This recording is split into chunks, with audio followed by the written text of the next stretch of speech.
Look, on Leadership Now, I promised never to do commercials, but here we are. Why? Well, I have a new book in the works. It's coming out spring 2026, and I wanted to give you an advance heads up about it. The title, The Future of Work is Gray, and it's kind of a big deal to me because the book dives into the age crisis that's reshaping work as we know it. It's something that I call age debt, but spoiler alert, it does turn into some solution. There's some hope, there's some positive, and that's called the experience dividend.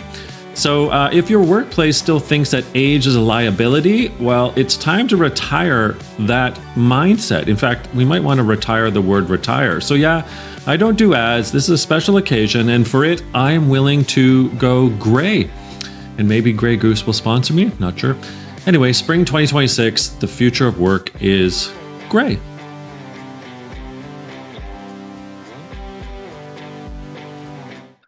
Hey everyone, welcome to another episode of Leadership Now with me, Dan Pontifrag, in the house.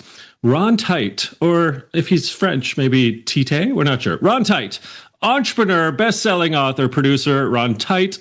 You've always blurred the line between art and commerce. Award-winning advertiser, writer, creative director who's worked with some of the most respected brands in the world. Google, Intel, Microsoft, Volvo, Walmart, Pontifrac Group. It's amazing. A globally in-demand speaker as well, Tite speaks to leading organizations about purpose, creativity, disruption, and leadership, infusing each of those presentations with his very unique perspective and humor that I can attest to, Mr. Tite. Tite, you're the founder and chief creative officer of Church and State, an agency that unifies content and advertising. Your work has been recognized by the London International Advertising Awards, the New York Festivals of Advertising, the Crystals, the Extras, the Canadian Marketing Association, and the Marketing Awards, just to name a few. Tite's also the host and executive producer of a very hit podcast, which won Outstanding Business Series. It's called The Coup, or Coup, unless you're French. And that was from the Canadian Podcast Awards and the New York Festival. Named one of the top 10 creative Canadians by Marketing Magazine, Ron has written for television. He's written and produced and performed a hit play. He's created a branded art gallery, published an award-winning comedy book, and was the executive producer and host of the award-winning comedy show Monkey Toast for 5 years. Author of 3 best-selling books, Everyone's an Artist, or at least they should be. Think, Do, Say, How to Seize Attention and Build Trust in a Busy, Busy World. And his most recent book, The Purpose of Purpose, Making Growth. He's got it right there. The heart of your business. Mr. Tite, thank you for doing this. Leadership Now welcomes you. First of all, great to see you. We've been chums for a while now. But you decided to write a book called The Purpose of Purpose. And as you know, that's also one of my hot spots. Yeah. So tell us a bit about, to orient listeners and viewers, what exactly is the purpose of purpose, not just title-wise, but just conceptually? Thank you. Nice to be here. And hello to everybody watching and listening out there. And right off the top, you got it right, that if I ever go to like a Spanish-speaking place, like a hotel or something in a Spanish-speaking country, though, I was like, Señor Tite, hello. So I think the purpose of purpose is growth. That is what the purpose is. And I think the reason I wrote the book was because I was, tired of rage commenting on LinkedIn about what purpose was and what it wasn't. And I think, those of us in the private sector kind of lost our way a little bit, where we started to use purpose for PR opposed to for growth. I use the term purpose washing. Would you agree when you say we've lost our way, that some of those corps kind of took purpose as the new CSR, et cetera? Yeah, 100%. That's why I was kind of rage commenting was, it's natural, right? You can kind of see where it came from, where, we start to see corporate purpose defined. Like it used to be, shareholder primacy. Like that was the era that we were in. And then we slowly kind of then start to zoom out a little bit and start to see that business should stand for a little bit more. Like we should, go beyond the Milton Friedman, social responsibility of businesses to increase its profits. Like we do have more than one constituent, the shareholder, and we have the communities in which we operate, of employers and our suppliers. Like we have a bunch of people. We need to be good corporate citizens. So yes, we need to do that.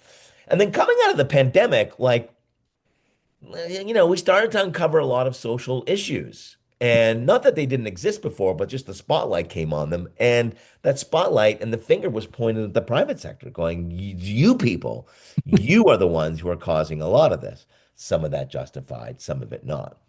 And so as business does, what do? We respond, and we respond in the most efficient way possible. And so how a lot of leaders responded was they just went, "Oh no, like don't hate us. We went away and we wrote a purpose statement."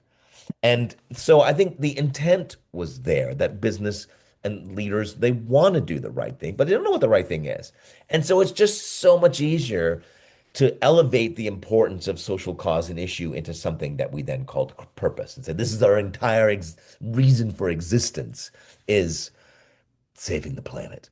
And consumers would be like, you make a cracker. What are you talking about? Like what? Or, like, or they go like, we believe our fundamental belief and purpose is human rights and equality. It's like, you make a car. Like, I hope you stand for human rights and equality. It's not that those things aren't important. It's just they're not purpose, they're expectations.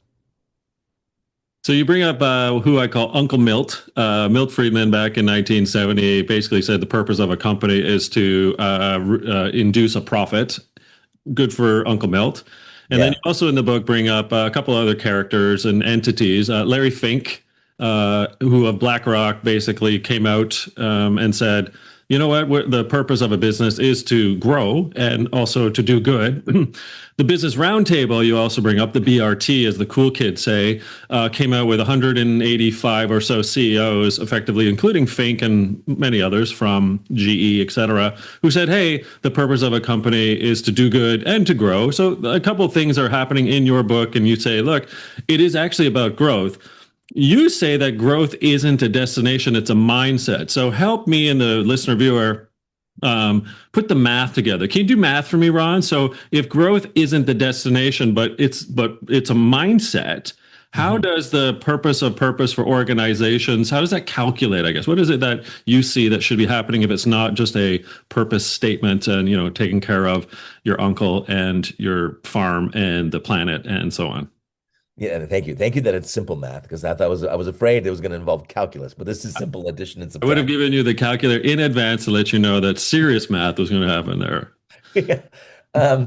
So yes, you're right. Not a destination. It is a mindset. The mindset is that if we want financial growth, which of course at the heart of this is not recreational leadership, Yeah. like of course there needs to be financial growth here. And if we want that, and that is a destination, well, how do we get there? Well, it really starts with personal growth and the mindset of individuals within organizations and leaders going, oh, in order you know, for my bottom line to grow or my margin to grow or what market share, whatever metric I'm using, in order for that to happen, if we do the work back on it, it has to start with me. It has to start with the individual who goes, I'm investing in personal growth. I'm going to try new things. I'm going to do new things that respond and kind of reflect the world around me. And when individuals dedicate and commit to growth, well, then teams grow. And Hmm. when teams grow, then organizations grow. And when organizations grow with that financial growth, funny, look at that, the communities that we're a part of grow. And so the role that purpose can play is if we as leaders established a fundamental belief, because a purpose, by definition, is a purpose is a fundamental belief that drives what you sell and how you grow. Hmm. That's what purpose is to me. And so if I go, okay, I'm going to do different things, well, then the next question is, well, what the hell are you going to do? Like, what are those things? And again, there's a lot of leaders who think that innovation and personal growth is just, doing a bunch of random shit. And they're just like they're running all over the place. Yeah. And they're just, like, oh, we like to throw stuff against the wall and see what sticks. I'm like, what? Like, you just got to be better than that. So, what purpose can do is give direction and prioritization to the actions that the individual and the organization takes to achieve the financial growth that they so desire. So, are there some, however, Mr. Tite, are there some lost sheep in the workforce, i.e., they can't really connect, resonate with that sense of personal purpose with what that organization is trying to dictate as their purpose? Like, tell me a bit about that connection or misconnection or disconnection. That's a great question because I think what we do really well as leaders is we do the we part really well, right? We do the like, this is what we're going to do, what we as an organization, these are our goals. Well, the we doesn't become a me, then it doesn't go anywhere. So Yeah. unless there's an individual who fully understands what the organization stands for, and importantly, what personal role do they play, what valued Mm. and personal role do they play in bringing it to life? Well, if they don't see that, then they check out and they don't contribute to it. And I think the issue is that those purpose decisions and corporate strategy and everything is done at a C-suite level. And what C-suite level does really well is crank out MBA speak. And here's our vision, and here's our mission, and this is our North Star, and this is our BHAG. And we throw a million different things at them. And they can recite it because it's been beat into their brain in the onboarding process. They can recite it. They have no idea what it means, and they have no idea what role they play in it. And so I think expecting people to have a personal purpose is lofty. And yeah, sometimes they're like, my purpose is it's a job. I need a paycheck to feed my family. And so if they don't have that, then at least they can go, oh, you know what? We believe in this thing, and I know the role that I have in playing and bring it to life. It's that old, that cliche of the janitor at NASA who said, I helped put people on the moon. It's really hard to remember which president because there's about seven of them that now it's attributed to, right? It's from Obama all the way to JFK. I think it's Yeah. LBJ, but nonetheless, in the book, I'm going to read your words because I love where you're going with this. Because one of the passages I really found profound was purpose is how our lives gain meaning. It ensures that what we do matters not just to ourselves, but to the world around us. And I think that passage really is in alignment with what you're getting at. If I've lost my way with the organization which pays me my check and gives me some sort of sense of self-fulfillment, then maybe I'm like I need to go find myself somewhere else. Now I understand and get your point about hey, some people just go to work for the check, the job. So the job mindset, as I call it, in the purpose effect. But tell me a bit about how that line, purpose is how our lives gain meaning. It ensures that what we do matters not just to ourselves, but to the world around us. Tell me how leaders might be able to take that passage and help their team member, connect the dots, so to say. Yeah. So I think, if you take a look at um, something like Lego, for example, like if I'm working at Lego and I'm working on the line at Lego, cranking out a bunch of plastic toys, maybe I go like, oh, I'm just cranking out a bunch of stuff and filling a bin with bricks. Um, but if it's very clearly articulated, that's just what we make right now. Like there's a million different things that we could do. What Mhm. this organization's really about is that we believe that play inspires creativity, imagination, and learning. Like that's what we fundamentally believe. And so there's a really simple structure that leaders can use, which is we believe this, so we do this by doing this. So we believe, you know, if you're Lego, like we believe that play inspires creativity, imagination, and learning. So this is what we do, and this is the unique way that we do it. Mm. And where that growth piece comes in, and where the personal life piece is. So if the organization is like, this is what we believe, this is what we do in our heart of hearts, and this is how we do it, then the next question of the person is, what do you do? Like, if that's what we do, what do you do to reinforce we believe that play inspires creativity, imagination, and learning? Oh, I work on the line ensuring that Lego bricks are made perfectly so that kids can build, great toys. That's what I do. And then where the growth comes from, both for the organization as well as the person, is when somebody asks a question, what else could you do? Like, could we make a movie and call it the Lego movie? Would that imagination, inspire play and, creativity? Yeah. Yeah. Could we, so and again, that purpose is the thing that gives them the focus when they start to look at additional SKUs and when they start to look at innovation and everything else. At least they've got a lens to see those opportunities through. And at least the person working on the line sees this as an opportunity, like, oh, what else could I do in this job? Or what else could I do on this factory floor to reinforce that? It's a path for growth. I tell you, if I worked at Lego, I would only work on the Star Wars line. That's where my purpose would come from. Yeah, that's right. Give me the Death Star or else, Ron. I love that. It's a really world example, and it's let's go with Lego for a second because you also say in the book that you argue that that purpose has to drive growth, as you've alluded to already. But then there's trade-offs sometimes, right? Like Lego goes into theme parks and almost loses their lunch. Yeah. So how do you reconcile organizations that truly have to have hockey stick type growth, or at least they've got to show that there's growth for analysts and for publicly traded companies, particularly to show that they're growing with purpose? Like, can you reconcile how an organization's purpose, if it is fit for growth or it's to drive growth, how do you reconcile that with leaders and team members with what they're trying to do, in the connection of the dot to purpose of self and then purpose of what this organization is trying to do, given they're supposed to make some money through the process? Yeah. So I think another great question.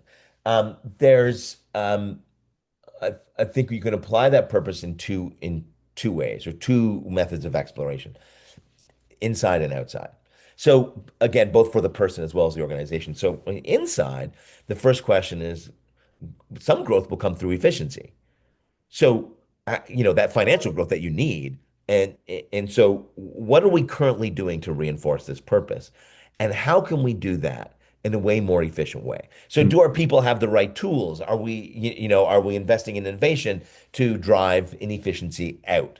Can we shave 2 cents off, a Lego brick by trying a different plastic? Like all those things where we go, how can we just, live that purpose even better?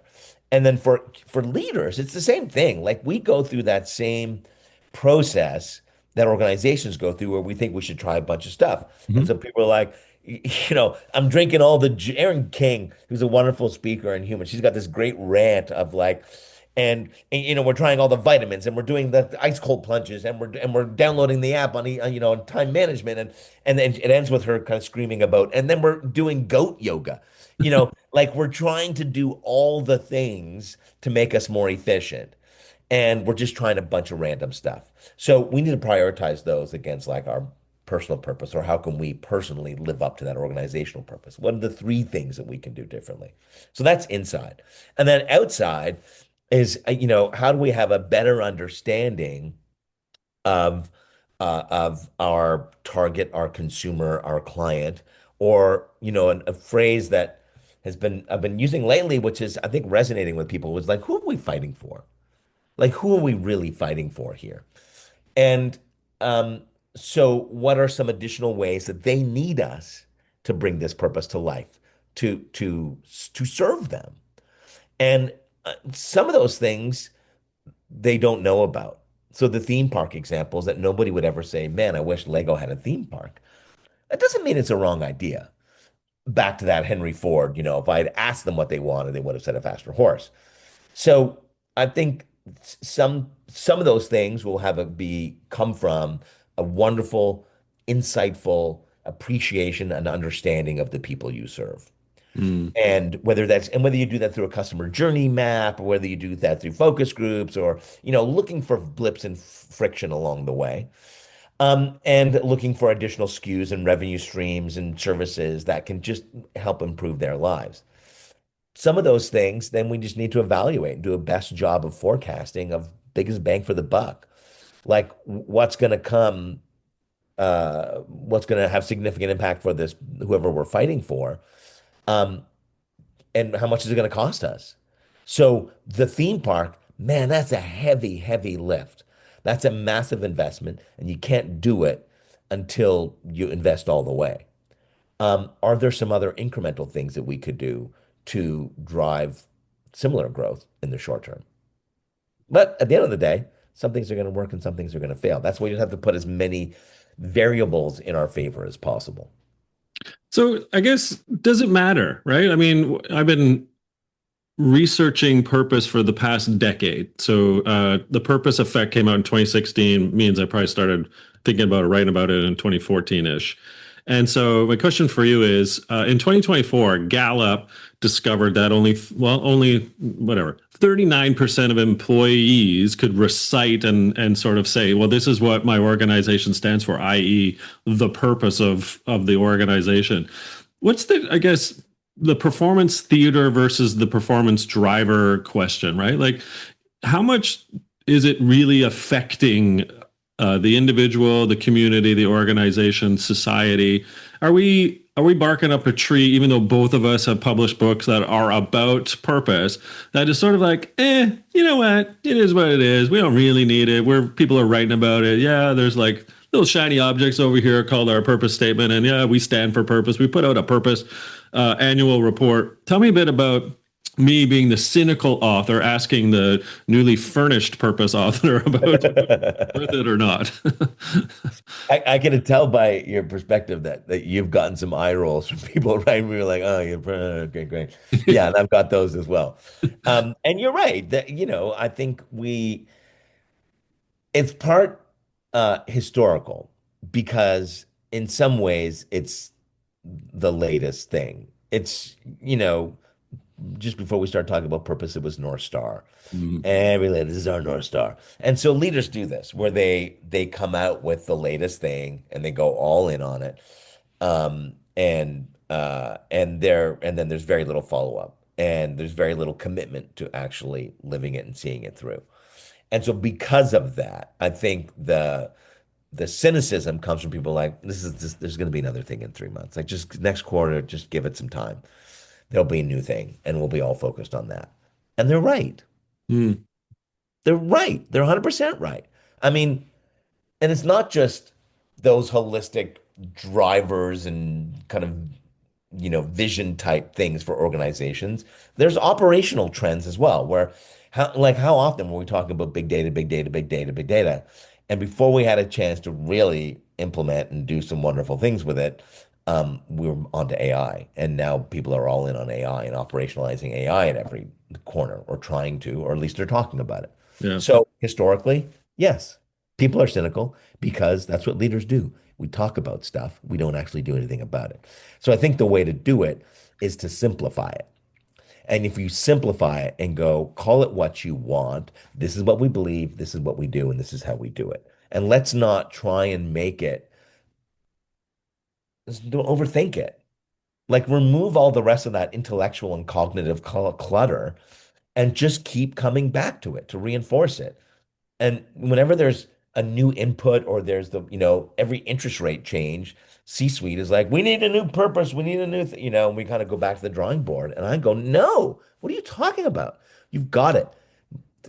Just use it as your anchor. Keep coming back to that Mhm. so that you can continually reinforce it, opposed to trying to think up the new thing. So, yeah, some of the cynicism is completely warranted. And is it why you say in the book that the days of mission driven purpose are over? Is that why you're really trying to align it to sort of a more of a driven growth strategy? Yeah, I think so. I think, to your, was it a Gallup stat?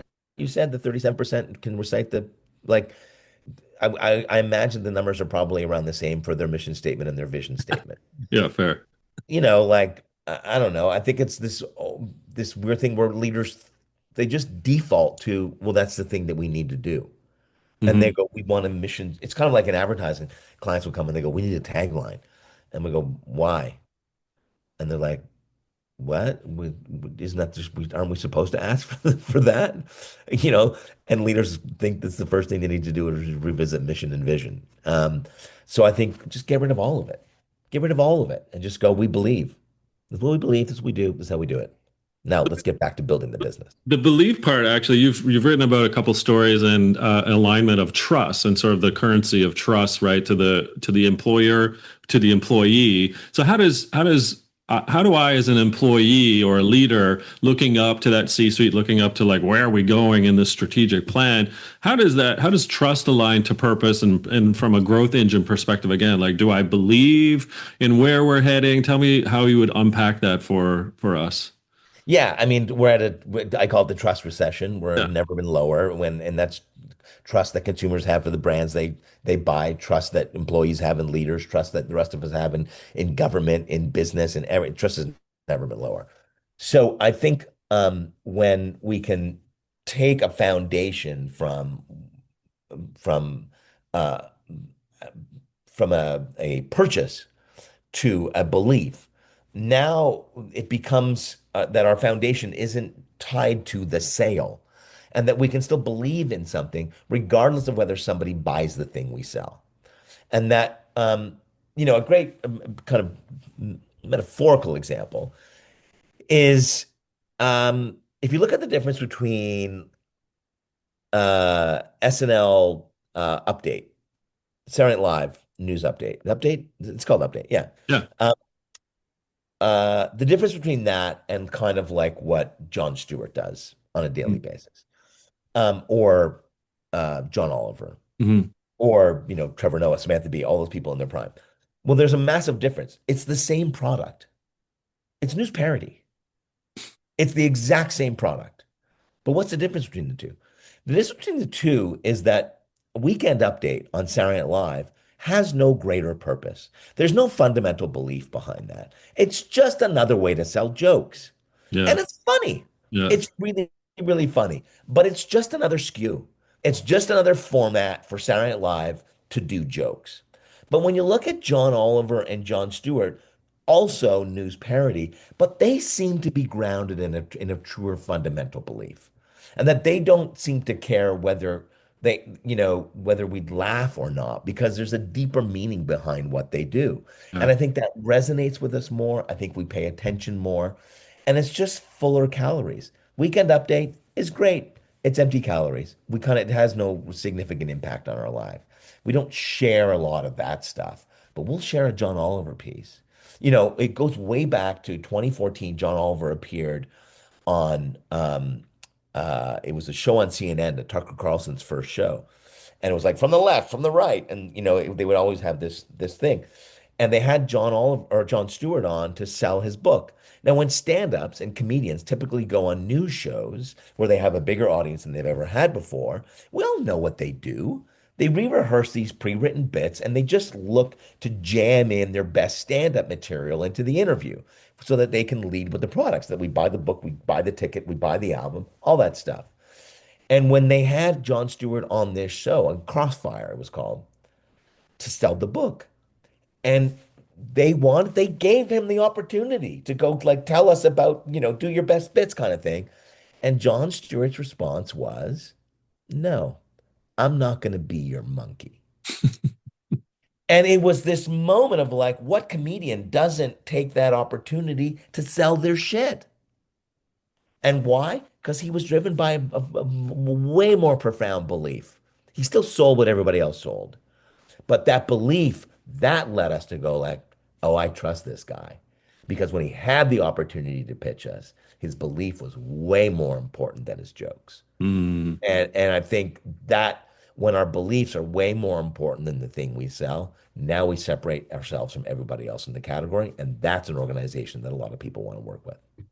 That is a fantastic both metaphor and actual example where I hadn't thought about it before, where Chi and Colin on SNL Weekend Update these days, right? It is low cal sugar jokes. Yeah. You can see Oliver and Stewart actually a deeper resonating. Have you thought about this, even though there's parody and humor in what they're up to? That is a wonderful example.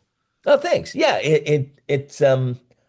I think we've seen the just news in general just kind of be disrupted by the comedic observers. And by the way, Weekend Update probably gets more laughs per minute. But Like they get way more laughs per minute is that the goal, than John right? Oliver would. Right, but is it that the goal? Yeah, that's right. It's not the goal, and the end result is that the laughs they do get mean way more to us as people because of the foundation of belief. We're gonna do we have about 5 minutes left in our chat here or so, 7 minutes. We're gonna do story time with Ron. And it's I'm sorry by the way that you failed your driver's license when you're 16. That must hurt. Oh That's yeah, it's in the book. That's right. I forgot about that. Yeah. the story I'm telling. So, some people know that I spent a decade at a particular telecom in Canada as its chief learning officer and chief envisioner, and might have had something to do with its social purpose evolution. I still am on retainer on said company. So, I'm going to read a little passage of yours from the book and then have a bit of a question and answer with this. So, it's called Do It on Purpose. Yep. My very first cell phone provider was a company called ClearNet Communications. I won't give you the year, but know that it involved rubbing sticks together to communicate a message across cell towers. Well done, you. In 2000, ClearNet was acquired by TELUS. That is the company, for people that don't know, I'm referring to. In an interesting move, when TELUS acquired ClearNet, they didn't swallow every part of the company. Recognizing the strength of ClearNet's brand, TELUS abandoned their own brief legacy and adopted ClearNet's brand assets into the new TELUS brand. Very true. It was the right move. Thank you, Ron. ClearNet's bold and contemporary design, use of bright greens and purples, and cute animal imagery differentiated TELUS from the big and boring telcos, i.e., Bell and Rogers. And the tagline summed it all up: "The future is friendly." And this is where it gets really good. And I like where you're going with this. I always felt the line, "the future is friendly," was an inspiring statement, but it offered no hint of what TELUS did to make it happen. There was a disconnect between the proposed utopia of the future and who was doing what to get us there. In early 2021, TELUS must have felt their ears burning from said Sir Ron Tite, because they evolved their tagline from "the future is friendly" to "let's make the future friendly." And when you go on to say basically is that proclamations without participation won't drive growth. I wanted to like tip the hat because there's a lot of discussion that was going on at TELUS at the time about, as a tagline, as sort of a declaration of who are we and what do we stand for, there was no verb in essence, right? It was Right. more what, not how, or in ambition. So tell me a bit about basically not that TELUS story, although that was nice of you, but more about what organizations ought to be doing to look internally at themselves and what they might be doing as a delta gap to push forward their thinking.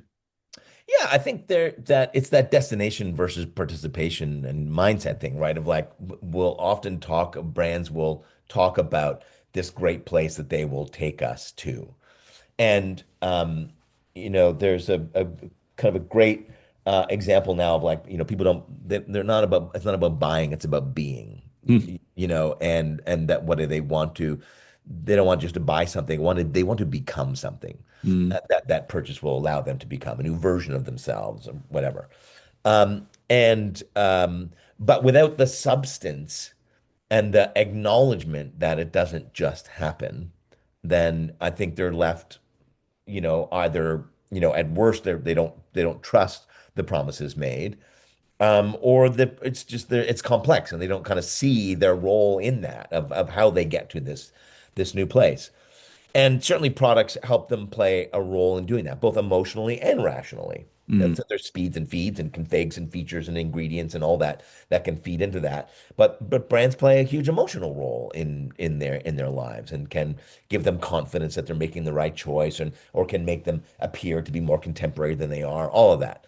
But I think, when brands clearly focus on the actions that the brand has taken or that the people need to take, that they want to take, um, that it becomes just more clear and it just resonates more with consumers and with the people expected to do stuff to bring it to life inside the organization.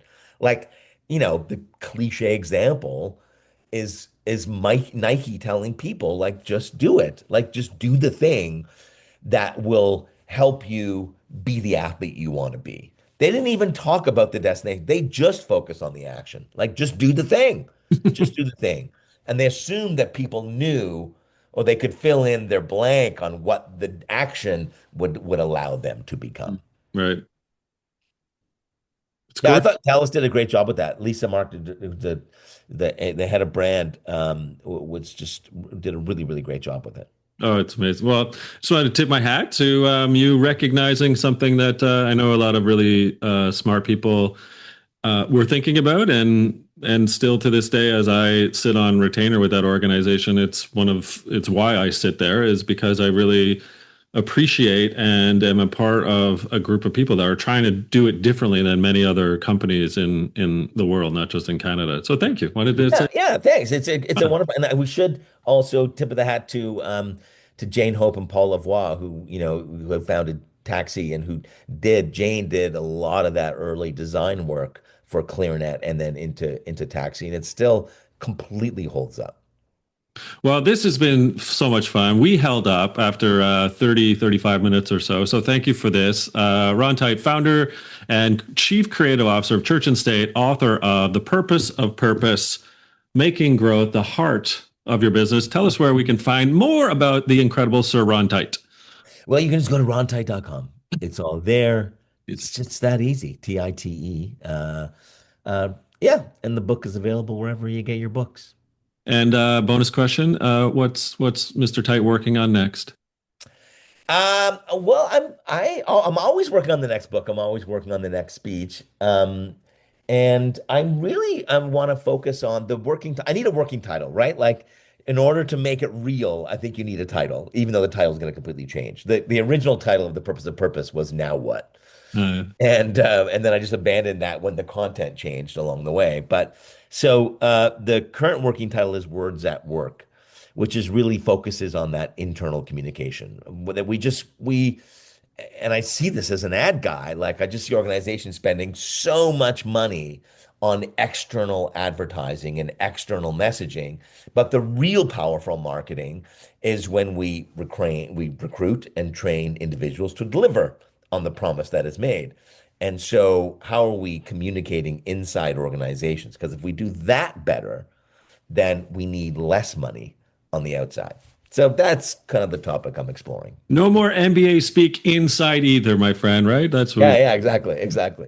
well, this has been a pure joy, and thank you so much for taking the time. I'm sure people got tons of snippets of where it is that purpose is and where it ought to go. So thanks again. Ron Tite, the book again is The Purpose of Purpose, Making Growth the Heart of Your Business. Thanks for tuning in to another episode of Leadership Now with me, Dan Pontifrag. Thanks, Dan.